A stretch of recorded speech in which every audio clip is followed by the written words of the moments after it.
Chapter 2 of We Didn't Mean to Go to Sea by Arthur Ransome. "Well, Master Jim," said Miss Powell, who was standing in the doorway of the cottage as they climbed up the steps out of the lane. "You want a bit of sleep by the look of you." "I didn't have any last night," said Jim Brading. "How are you, Miss Powell? Uncle Bob's coming down next week." "Do you know him?" asked Titty. Miss Powell laughed. "Know Jim Brading? I should think I do. I've known him since he was so high, and his uncle used to wade ashore from his little boat with Jim Brading kicking under his arm. You'll be taller than your uncle now, won't you, Jim? Come along now. Supper's just ready, and I dare say you'll be ready for it." "Shh! Don't wake him." Mother came into a strangely silent room. Susan was standing by her chair, just ready to sit down. She had her finger to her lips. Titty and Roger were already seated at the round table, on which a white cloth, plates, knives, forks and spoons had been laid for supper. John, holding Bridget by the hand, was standing with his back at the window. All five of them were looking at Jim Brading and keeping as quiet as they knew how. And Jim Brading, seated at the table between Titty and Roger, was fast asleep.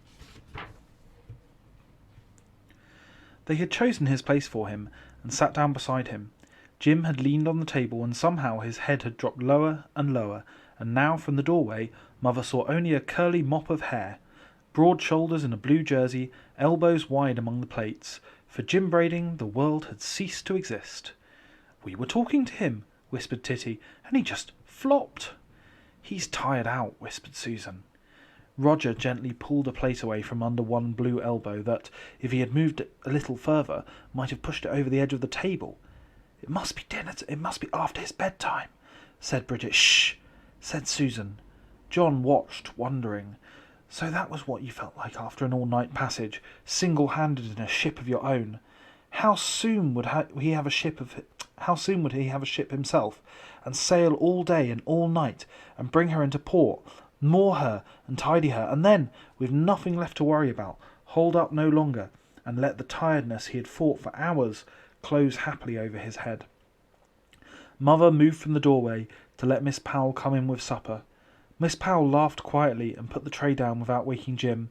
"He'll be all right when he's had a bit of food," she said. "Many a time I've seen him and his uncle asleep, the both of them, when they've come in from sea. I might have known he was coming with the supper. I've got one for you. Pea soup and a mushroom omelette. It was what they always asked for if they'd found time to let me know what they were coming. They would send me a telegram, 'Pea soup and omelette, please,' and I would know they were on their way." John and Bridget and Susan slipped silently into their places. There he is, asleep on the table.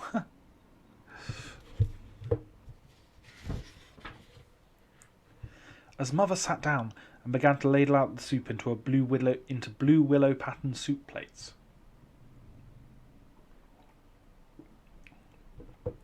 "Shall I wake him?" said Roger. "I bet he's hungry." "The soup's very hot," said Susan. "No need to wake him for a minute or two."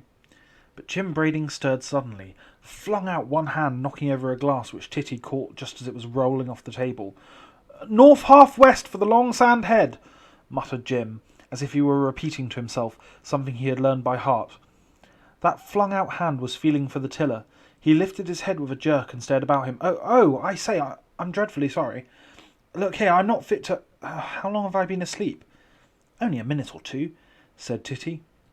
John and Susan looked at Mother, almost as if to say, he really couldn't help it. After all, he was their guest really, but you could always count on Mother to understand. She was laughing. "That's all right," she was saying. "I know just how you feel. When I was a girl in Australia, I've often fallen asleep on horseback, riding home after a dance, and been waked by the horse, stopping and snuffing at the stable door. You'll feel better once you've had some hot soup." And really, though they did not know it at the time, Jim's falling asleep was the best thing that could have happened. You cannot think of someone as a stranger when you have seen him sprawling across your supper table. There was a smile in Mother's eyes when she looked at their new friend after that. Big though he was, with his school days behind him, she was thinking of him much as she had thought of John. Those few minutes when, with his head among the plates, he had been thinking he was still steering the Goblin through the night had somehow made him one of the family. Presently they were talking, as if they had known him all their lives, and he had told them to call him Jim and not bother about Mr. Brading. Nor was it only John, Susan, Titty and Roger who asked questions. Mother asked them too, and Jim, waking up with the help of soup and Miss Powell's beautiful omelette, found himself talking of his first long voyages with his uncle, and of how gradually his uncle had let him do more and more of the work of the ship, and how at last he had given him the Goblin for his own, on condition that now and then, when his rheumatism let him, he might join her again and be crew for her new skipper. "Jolly good uncle," said Roger. "He is," said Jim. "You see, I left rugby last term, and I had a bit of luck with a scholarship to Oxford, and he promised her to me, if I did. Not much rheumatism about him either. That was only his joke. He's coming cruising next week." Not another word had been said about their spending a night in the Goblin. Perhaps they were thinking it had really just been politeness when Jim Brading had said he didn't see why they shouldn't. So there was really nothing to be disappointed about. And then suddenly the offer was made again, and Mother was there to hear it. And somehow now, after Jim's falling asleep at the table, it sounded different, more real, more as if it were meant more possible altogether.